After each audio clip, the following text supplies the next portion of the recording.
Hello, all of you Yu-Gi tubers and Yu-Gi-Oh players. My name is Satellar Knight, and before Photon Hypernova takes off, I thought I would share with you a little more information. This is not something that I do every day, but since I've been hyping up the set so very much and so frequently, I thought I would share with you what to expect from this new set. Courtesy of Card Cluster, I've been able to find a complete list of the cards that you might be looking for from the set. So, without further ado, let's just jump right into it, okay, guys? A lot of support came out in this set. Obviously, you can tell Abyss Actor is gonna brand it as one of the ones I'm excited for. Bestial and also Chaos is big of this. Galaxy is the main cards Galaxy is another one that's gonna kind of be impactful in here. Also, Kashtira. I see Labyrinth. Ninjas are not relevant, and maybe Violence a little bit for in the Weevil Underwood, which is pretty insane. So if you guys have time, go on cardcluster.com. Over there it tells you all the sets and basically all the cards that you expect from the set. So in here, so far 4 Starlights are revealed. I don't know if there'll be more than that. I don't think so, because the majority of it is already out. People don't know. So the big ones for you guys to notice, and the most expensive ones, are obviously going to be your Kashtira one, the Kashtira Arise Heart. I think in Starlight rarity is going to be very beautiful. So that's something for you guys, all you Kashtira players. I can see this card being probably the most expensive one out of all the Starlights.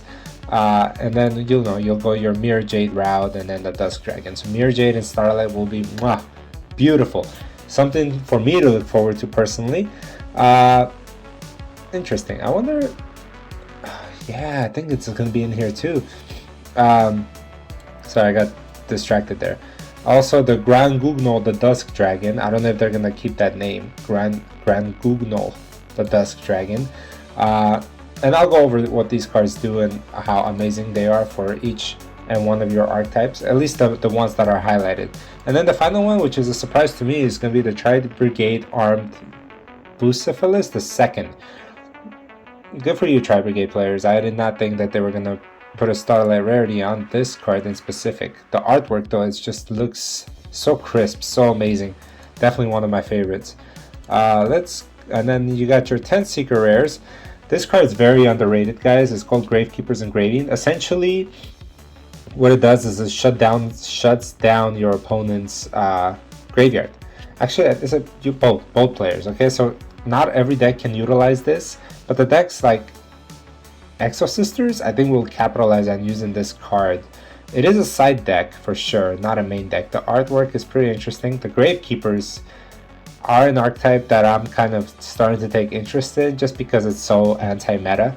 Essentially, it reads during the main phase 1.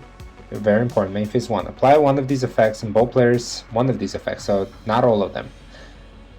So they cannot activate card effects in the graveyard, they cannot banish cards from the graveyard, they cannot special summon monsters from the graveyard. Interesting. So it doesn't stop all of them, which would have been amazing, but definitely will stop a Tearlament play. So the next one is going to be your Photon Dragon. This is 2 level 4 generic monster. All that monster you control gain 500 attack. Once per turn, detach. Take one Photon or Galaxy card from your deck and either add it to your hand, so it's non-targeting, or send it to the graveyard. Its level becomes 4 and 8. This is actually pretty handy. It can turn a light monster into a level 4 or level 8, which if you run a level 4 spam deck, you can utilize this as well. So this is sort of an extender card, which I'm kind of digging. If I have space in my Satellar Knights, this is something that you might want to like tweak and play in the deck. So this is going to be a secret rare. I don't mind that at all. Gigantic Champion. So this card, I believe, is a very powerful monster for Springans. I'm not very familiar with that archetype, but it searches a Therion card from the deck to the hand. Monster is detached from a monster on the field. You can target one card on the field, either destroy or return it to the hand. Okay, not a bad card. Another secret rare. All these cards, man, I think Konami's doing a great job. And then obviously your Kashtira Arise Heart is going to be a secret rare as well. This card, I can see them limited to 1. in the future, just because when this deck gets going and you have no interruptions, it can essentially lock you out, and I've been locked out with this deck. I've played some OCG players, and it's nasty what it can do. Kashtira Theosis. Target Kashtira monster, special summon the monster. Okay. Cannot special summon except XC monsters. Wow. Wow. This card is amazing. I can see the spell cards in this set being the most expensive versions, except versus their monster counterpart. I can already see that this, if your opponent this trap card right here, Weight Bridge, is probably going to be one of those trap cards you don't want to get. If your opponent controls, if your opponent controls 2 or more monsters than you do, your opponent must send monsters they control to the graveyard, so they can only. So this is the trap card. This is the secret rare you do not want to pull. Okay. Then you have cards like this one. This could be like the $70 spell card.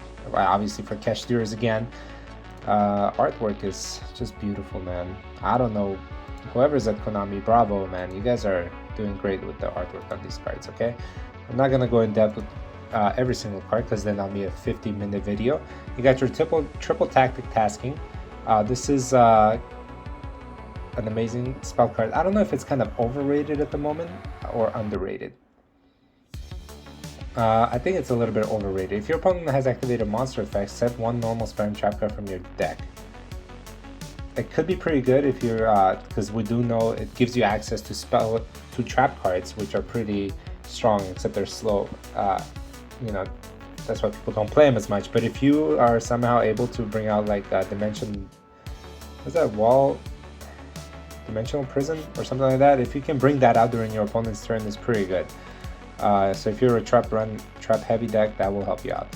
This guy, Gold Prime, is the new archetype, I believe, that are coming out in this set. I always like archetypes that are kind of like under the radar and then they pop off. So this was one that I recommend you guys keep an eye on. Gold Pride Leon. I might start out cheap, but I can see its price going up down the line. Let's take a look at the artwork. You got the pretty badass looking card. If your life points are lower than your opponent's, you can special to summon this card from your hand. Okay, special summons a monster from the graveyard, except gold monsters. Every time I see that it locks you out, I feel like that archetype is going to do extremely well. Yeah, I think this deck has potential. Keep an eye on it, okay guys? Gold Pride is a very interesting concept. And then the final secret rare will be they get their own searcher, basically, from your hand, and lose life points equal. Okay, perfect. So I see. So it's another spam version of the deck, but I think it goes into synchros. Okay, we're gonna cover the ultra rares really quick. We have obviously the one that everybody knows of, Kashtira Rise Heart, one of the more expensive super rares that'll come out. I think it'll be the same price as Bestials, and same thing as the Tearlament Kashtira. Very strong card. I recommend running 1 or 2 copies in the deck. I think that'll be enough. Birgham Shelled Emperor of the Forest Crown, by banishing 3 insects.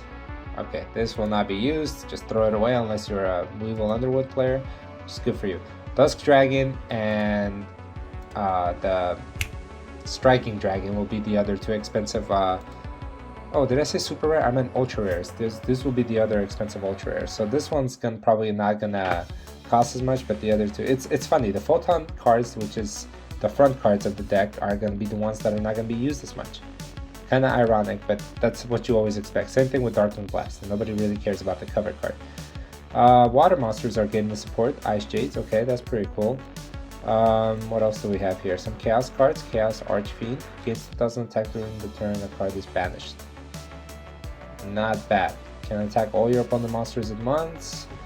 If this card is its owner's control, leaves the field by their opponent, special summon a Chaos Synchro monster from the extra deck.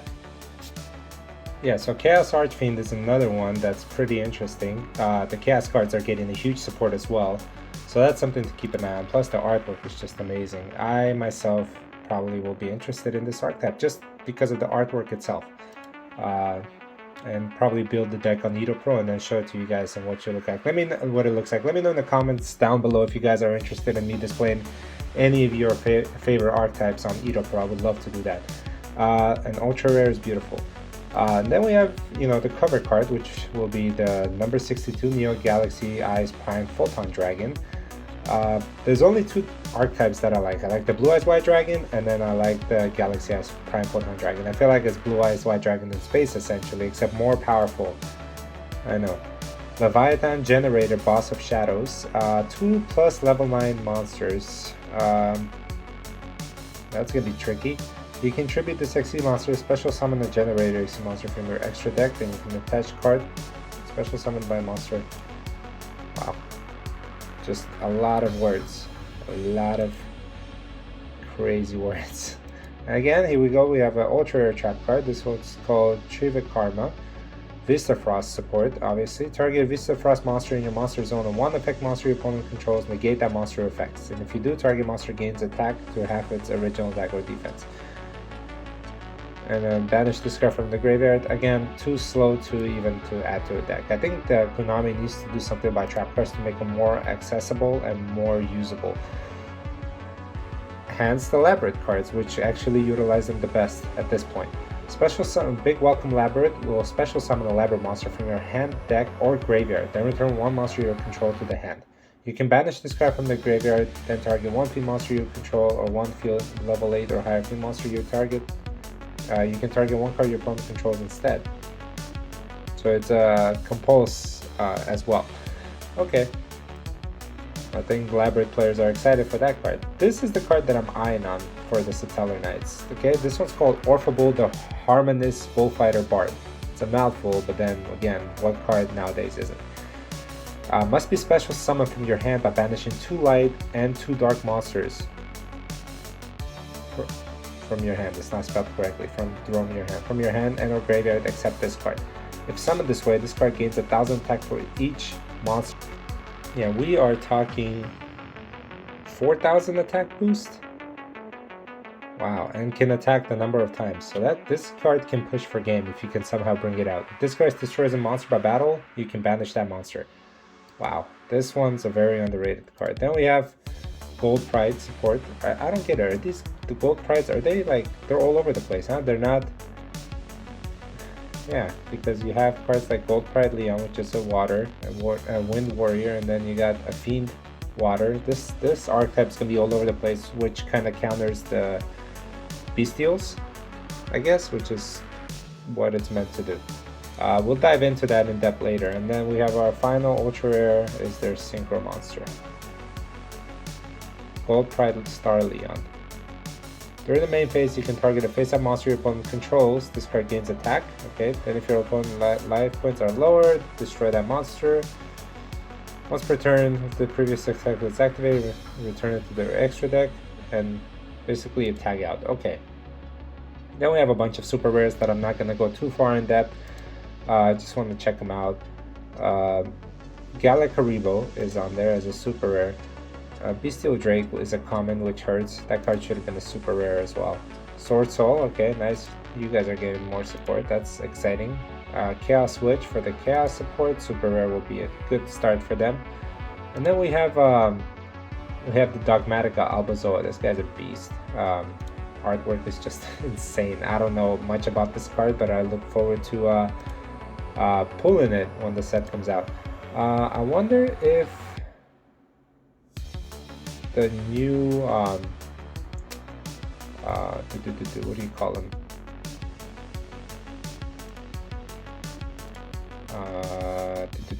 Dogmatic, oh, the new Despia cards are coming out this set. I don't think this one is. I think she's coming out later. But yeah, that's something else to look forward to. But I think that's about it for the most part, guys. Let me know which card are you most excited to pull from this set. And for me, it's obviously the Victorious Dragon, the Dusk Dragon, that's how they like to call it here. And maybe obviously the Starlights. But that's about it for this channel. I will see you guys during the sneak peek coming up. Until then, Satellar Night out.